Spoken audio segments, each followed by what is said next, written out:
Hello. My name is BenBashford, and I'm here to talk about robots, which is really weird because talking about robots at UX conferences was never a really big part of the big plan for me. I was supposed to be a musician. In the 90s, I was in a band called Search Engine. There was two of us, and we made futuristic electronic music designed to be cut to vinyl and played by DJs through massive sound systems like this. We spent nearly every day in the studio. Our studio was a collection of digital and analog devices collected together, and they came together in a single unit to enable us to express ourselves in the form of music. I suppose you could think of each track that we made as being a bit like a 7-minute status update. We made music by abusing technology. My dad is an artist, and I think the most important creative lesson of my life came from him. He talked about controlled mistakes. He told me it's more important to learn the ways not to do something than the way to do it, because that allows you to discover your own path, to challenge dogma, and to create something entirely new. So as soon as we got a new piece of hardware or software, we'd try to find its extremes, and once we'd done that, we'd experiment as much as possible through play. So what happens if you set this parameter to maximum, this one to minimum, oscillate this one, and what happens if you route the output of this sound through this other one, or record it out to tape and then redigitize it, or pitch it right down and play it through a speaker out the window and then record it from the street. The crazier the better, really, because tangents tended to yield the best results. Most importantly, what happens to the texture and the quality of the sound, and how will that enable us to bring our music to life? Sonic texture was so interesting to us because it has such a massive effect on the emotional resonance of a piece of music. The same riff played using one sound would have such a different meaning when played through another. So most of our time was experimenting with that. Our music had a function. I definitely saw what we did as design. That's because we made our music with the constraints of the studio, the properties of vinyl, the format of DJ sets, and the tastes of the audience. And we had an iterative process. This is an old dub plate. It's a prototype record that can only be played a few times before it degrades. You don't really see them these days, but we cut dub plates of our music to test how it worked, in context, at clubs and parties. And we went back to the studio to make adjustments if necessary until we thought it was ready to press to vinyl. And the trick was to make records that fit snugly into the DJ's mixes, whilst pushing the boundaries of what was possible with the technology available to us. There's definitely a sweet spot between being so out there that nobody plays it, and so boring that nobody buys it. And if you want to do something radically new, you need to balance it with something fairly traditional so it still works as part of the mix. But then in 1999, my entire recording studio was stolen. And because I wasn't insured, I was forced to find a new job. And luckily, my background in art and graphic design and my knowledge of computers and the web meant I landed a job fairly quickly as a web designer. And back then, being a good web designer meant that you designed and coded, preferably by hand. I used Photoshop, but a lot of my time was spent designing with BBEdit and a bunch of browsers. This meant I had a stronger connection with the stuff I was working with, and that now, later in my career, I can communicate with technical people in a way that doesn't make them think I'm a dick. And I think this practical knowledge, coupled with systems literacy, is the most important thing to have today, because I believe that it's thinking by making is the only truly interactive way to design things.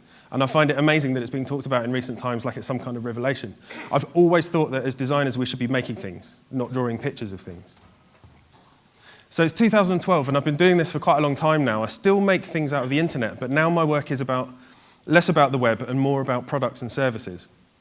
I'm currently working on some domestic hardware that has a combination of local and network software that can be accessed and controlled remotely via your smartphone, tablet, or desktop, via apps or via the web. Some people call it Internet of Things, some people call it ubiquitous computing, but they both feel a bit too academic, and they mean different things to different people. So I like to say I design connected things, things with the internet in them. So this talk is called All is Full of Love, and it's about the role of honesty and empathy in designing domestic products and services. So we'll start with a story about my dad. He's 80 years old in a few months, and I often have conversations with him about technology to remind myself how fast things are moving. A while ago, I mentioned to him that I watched the Olympics live on my phone. So if you think about that for a bit, I could feel how confused he was, and I realized that it would take me at least an afternoon to explain it properly to him, so I changed the subject fairly quickly. And it was at this point that I realized that compared to my dad, I'm like a cyborg or something. And based on the most recent figures, there's now over 1 billion smartphones out there. That means that 1 in 7 people on the planet are cyborgs too. I like to compare myself to RoboCop. And aside from the obvious stuff like RoboCop being a dead man half made out of titanium with a wicked gun in his leg, there's a few things I want to point out. RoboCop can record and play back video. I can do that. RoboCop knows where crimes are happening. That's just Foursquare, but with crimes instead of pubs. Robocop can be tracked around the city using a handheld device, which is just Find My Friends, right? They can read and track Robocop's vital signs. I use Fitbit, internet scales, and Runkeeper, and I've got a ton of data about my body that I'm not quite sure what to do with yet. But he can't order groceries.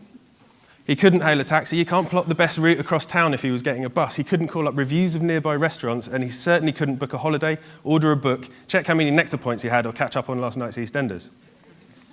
He definitely couldn't identify the tracks being played in clubs.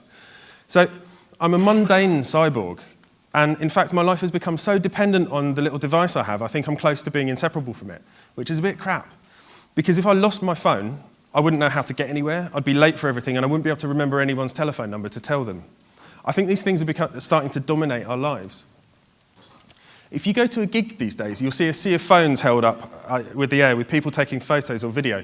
You'll also see this weird LED uplighting effect known as blue face that comes from a smartphone being used in the dark. A&R men or journalists used to be called blue faces, but now it's almost everyone. And blue faces aren't in the here and now. Their moment is somewhere else. They're either in a virtual space with the friends that they're texting, or in the future when they're looking at their photos or videos that they're capturing. And brilliant, right? And according to this book called Alone Together by Professor Sherry Turkle from MIT, children all over the world are fighting with these devices for the attention of their parents. These little devices are demanding so much of our attention that I think the human part of us is losing control. And remember when I said that half of me wasn't dead, like Robocop? I'm kind of starting to think that I'm not so sure about that anymore. And it's crept up on us. And if we'd have told people about this in, say, 2004, we'd have completely freaked them out. So this is from an episode of The Art Show from Channel 4 in 2004.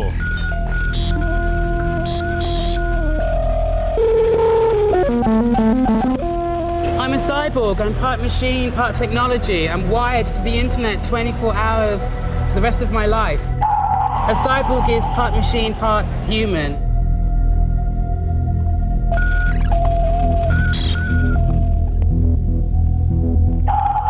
I'm a musician as well as a visual artist, as well as a live artist. I am the art object, I am art, I am media. I am creating media through my body signals.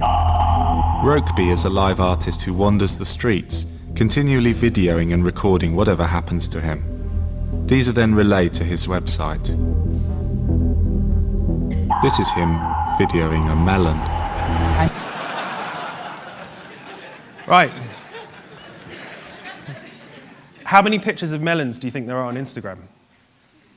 See, the thing is, that was 3 years before the iPhone. But Rokeby knew what was coming. He was just expressing his vision of 2012 or hereabouts, using the technology of 2004.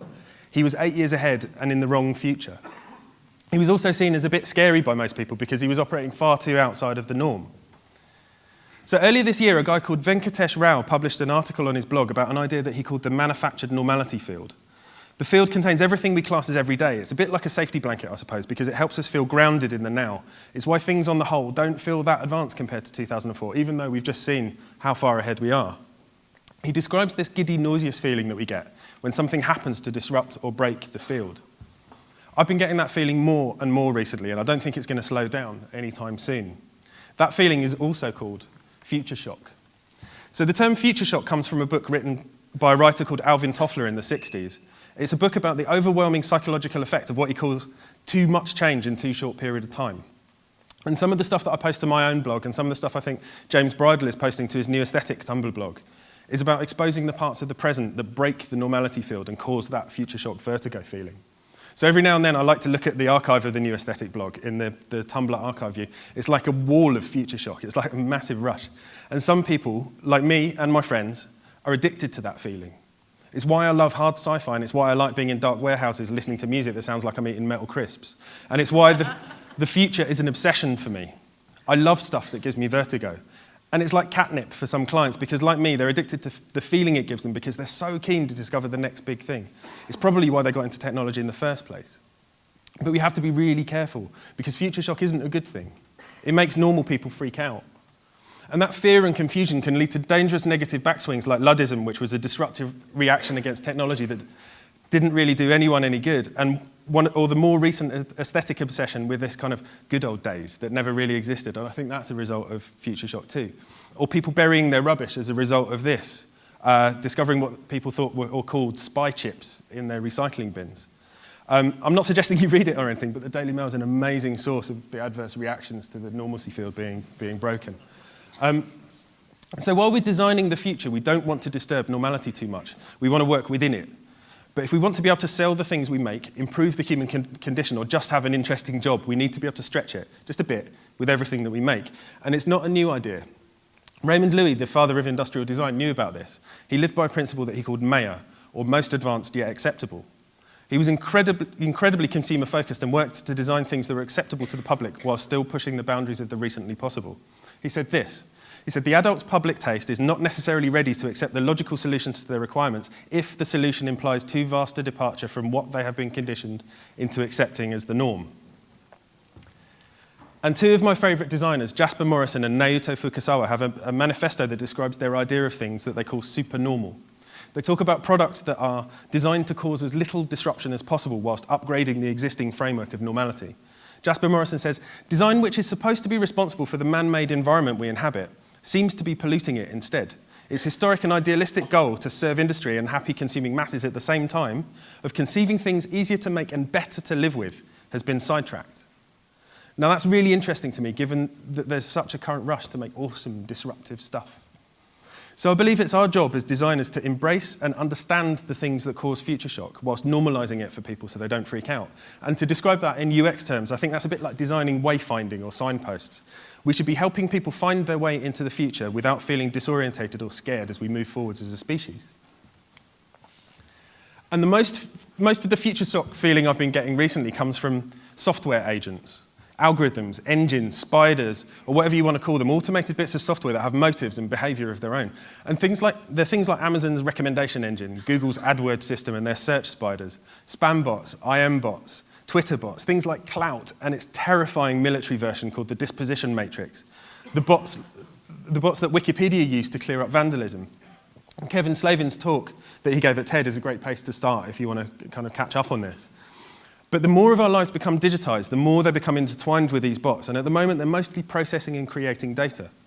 But as more and more things connect to the network, these bits of software are going to start being able to control physical stuff. Services like If This Then That are basic algorithm engines, and they're beginning to include physical inputs and outputs with products like Belkin's Wemo remote switches and sensors. This script here shows that you can turn things on and off in your house after you leave a particular kind of GPS ring fence around your building. And products like the Nest thermostat use learning algorithms to help you save energy. It studies how you behave and then sets itself up accordingly. These light bulbs from Philips allow you to control them remotely or set schedules using your smartphone or a web interface. And this quote is from the last Monocle magazine. It's from an article about the Unmanned Systems North America Trade Fair. It's where you go if you're in the market for the type of unmanned aircraft that are killing people in the Middle East right now. Drones can do housework. They mean things like Roomba or Honda's Mimo lawnmower. Sooner or later, these things will have wireless network connections and processing based on the internet. And how long do you think it is before domestic robots, just like this, are as common as toasters or kettles?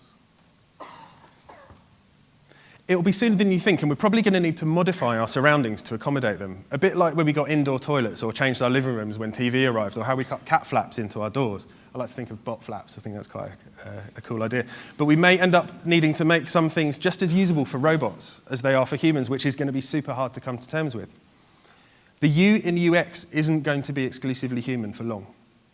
We're going to need to start designing for user agents. And I say user agents because I think of this stuff as being a bit like SEO for the physical world, or accessibility for drones. And what about the other inhabitants of our homes? How will our pets respond when these things start moving around of their own accord, and some of them are going to talk to each other? They're going to be collaborating and communicating behind our backs in languages that we don't understand, and stuff will be magically happening around us, and it'll be properly psychedelic, and people are going to freak if we don't do it right. Because I feel the recent discussion about the disappearing interface is a little misguided. Because I feel the pursuit of the magical or the seamless is wrong. I believe that we should be accentuating the seams, making these things talk in the open in ways that we can comprehend or even enjoy. People seem so keen to make magical interfaces, but magical is dependent on the participant being unaware of what's going on. When I was young, I used to watch this program called Catweasel. There he is there. It was about a time-traveling wizard. And he accidentally travels from the 11th century to 1969, where he mistakes all technology for magic, and he called it ELECTRICKERY. That's such a good word. It's so good, in fact, that I want to bring it into my design vocabulary. I'm going to try and use it instead of magic, because magic is pulling the wool over people's eyes. And we shouldn't ever lose sight of the fact that we're making smart people, not smart things. So like James, I believe that it's our job as modern designers to help demystify these things by accentuating their motives and behaviour so that people can understand what's going on, giving them an option to opt in or out of being affected by them. And the things that we should make should wear their hearts on their sleeves if they're to be welcomed into people's homes. Because the pursuit of the seamless or invisible comes from the late capitalist need to be effective and productive and downright dirty and ruthless. And I don't think our home should be built around those values at all.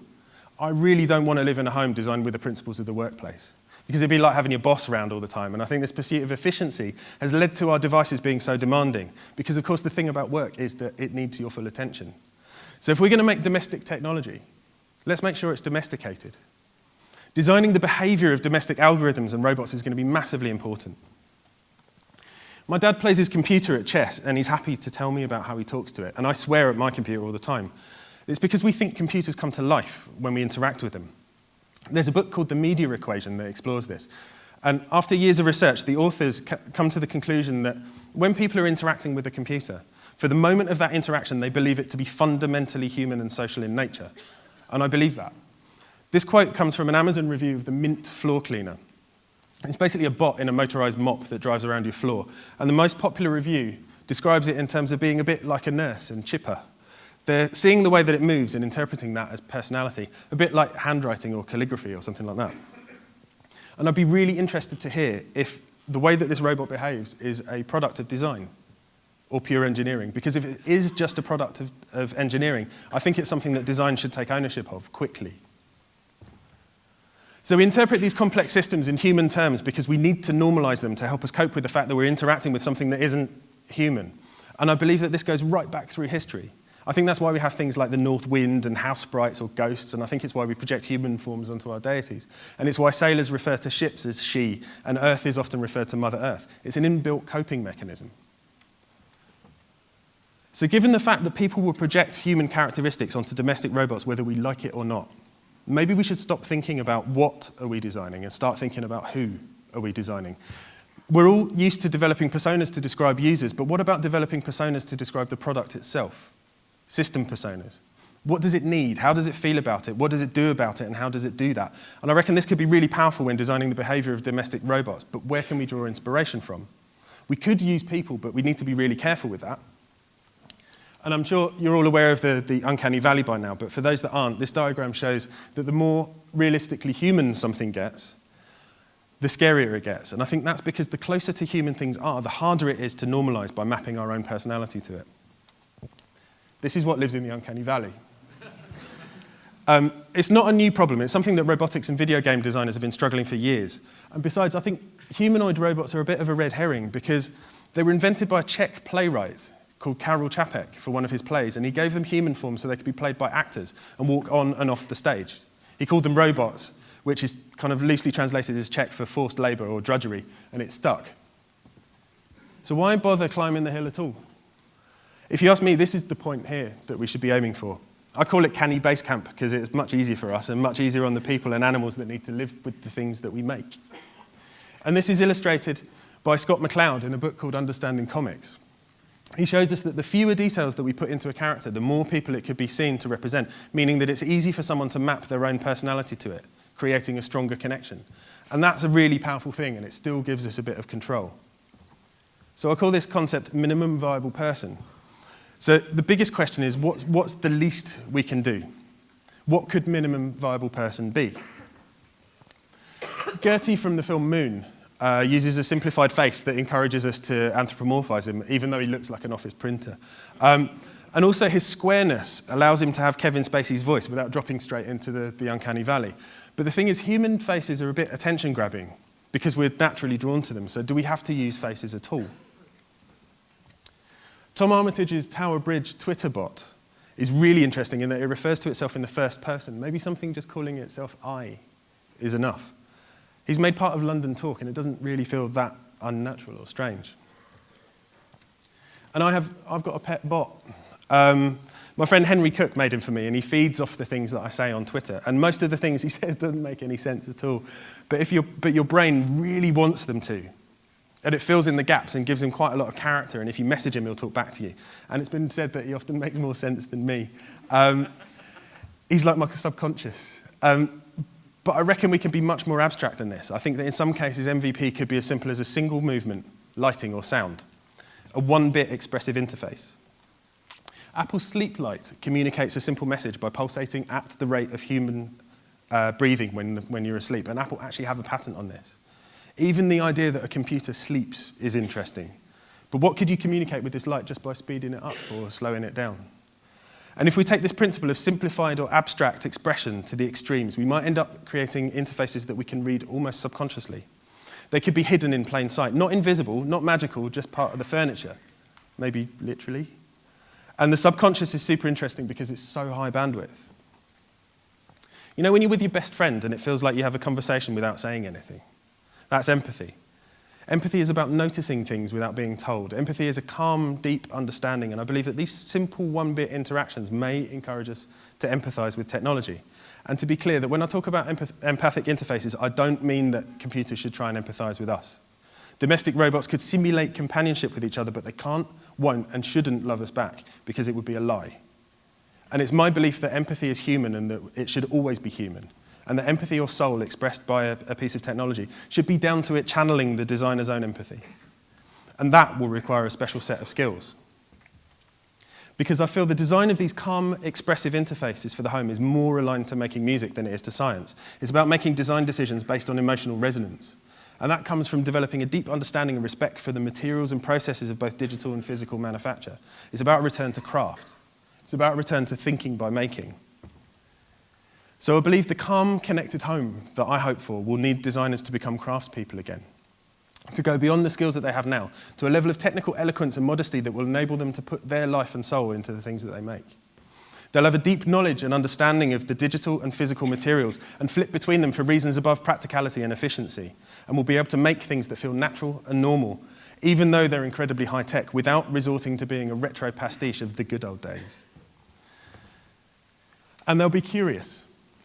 They'll use playful experimentation to create controlled mistakes because they'll believe that it's as important to learn the ways not to do something than it is to learn the ways to do it. And that will allow them to discover new ways of working, to challenge dogma and to create something new. And they'll embrace this vertigo of future shock and seek out new materials and tools. And they'll be able to push things forward while showing restraint, helping the future happen at a comfortable pace by creating the necessary cultural signposts that help prevent people freaking out as we move forward. And they'll need to express themselves through technology. And that'll be hard. That'll be really hard.